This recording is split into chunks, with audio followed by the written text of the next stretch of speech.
Assalamualaikum sahabat Kang Bijak. Keturunan Gumay mempunyai ciri khas tersendiri, yaitu telunjuk mereka tidak ada yang lurus atau biasa disebut dengan telunjuk bengkok.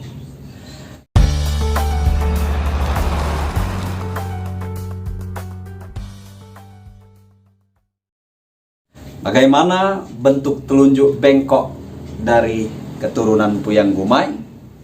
Ini dia contohnya.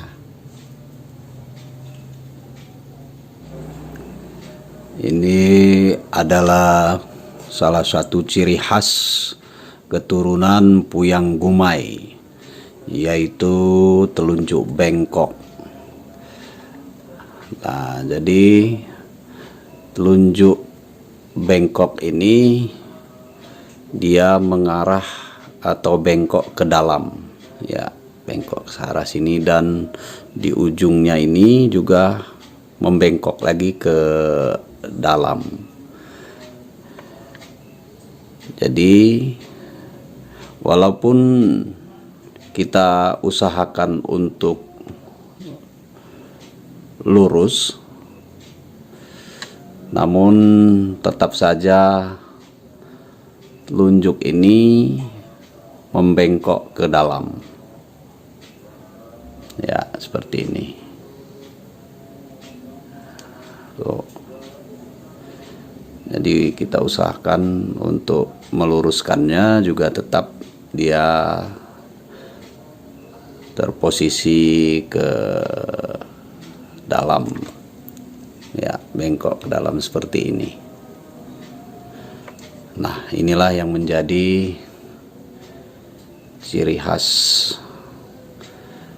keturunan Gumay. Bagaimana kisah dibalik telunjuk bengkok ini? Yuk ikuti keterangan atau kisah yang diungkap oleh Kang Bijak.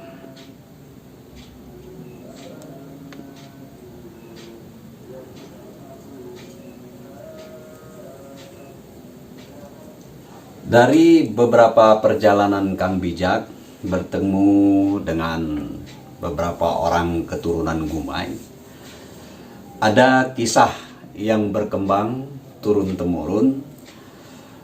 Walaupun kisah yang Kang Bijak ceritakan ini mungkin perlu dikoreksi atau dibenarkan di kemudian hari, Kang Bijak memberikan ruang untuk itu. Menurut kisah yang Kang Bijak peroleh, bahwa ketika Puyang Gumay diturunkan atau turun ke bumi, Puyang Gumay terperangkap di dalam sebuah buah yang disebut dengan buah linggo. Nah, Puyang Gumay tidak mampu, tidak bisa keluar dari linggo tersebut. Di dalam penantiannya untuk keluar dari buah linggo tersebut, datanglah Puyang Semidang, yang kemudian mereka bercakap-cakap, berdialog, dan ditemukanlah kesepakatan untuk berusaha agar Puyang Gumay dapat keluar dari buah linggo tersebut. Dan apa yang dilakukan oleh Puyang Gumay dan Puyang Semidang, inilah yang menjadi kisah kenapa telunjuk Puyang Gumay bengkok dan keturunannya kemudian mempunyai ciri-ciri khas, yaitu bertelunjuk bengkok. Jadi ketika akan keluar dari buah linggo, Puyang Gumay meletakkan telunjuknya di dalam buah linggo tersebut. Kemudian Puyang Semidang meletakkan jempolnya dari luar buah linggo, sehingga ada pertemuan yang dibatasi oleh kulit linggo itu antara telunjuk dan jempol seperti ini.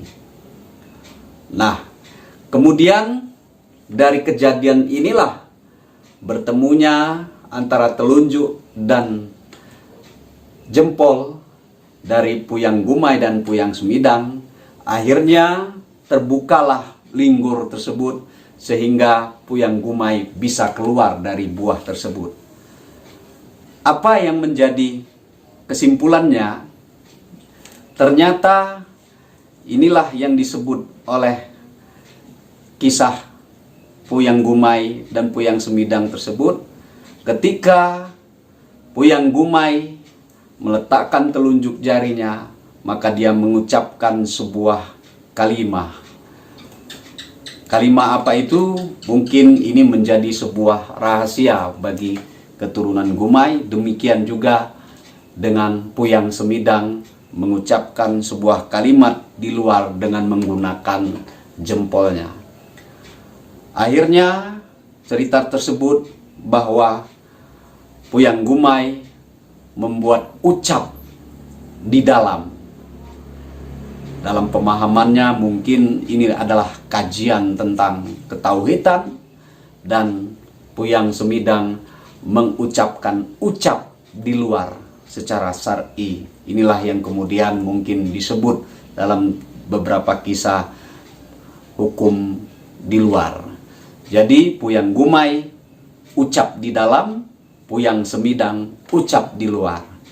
Dan bagaimana ucapan mereka itu menjadi sebuah rahasia yang tersimpan rapi di dalam keturunan masing-masing Puyang Gumay maupun Puyang Sumidang. Kisah inilah yang menyebabkan keturunan Gumay dilarang atau berpantang memakan buah linggo. Dan sampai saat ini semua keturunan Gumay tidak akan pernah memakan buah linggo. Ini adalah salah satu bentuk untuk mengingat kejadian buah linggo tersebut. Salam telunjuk bengkok.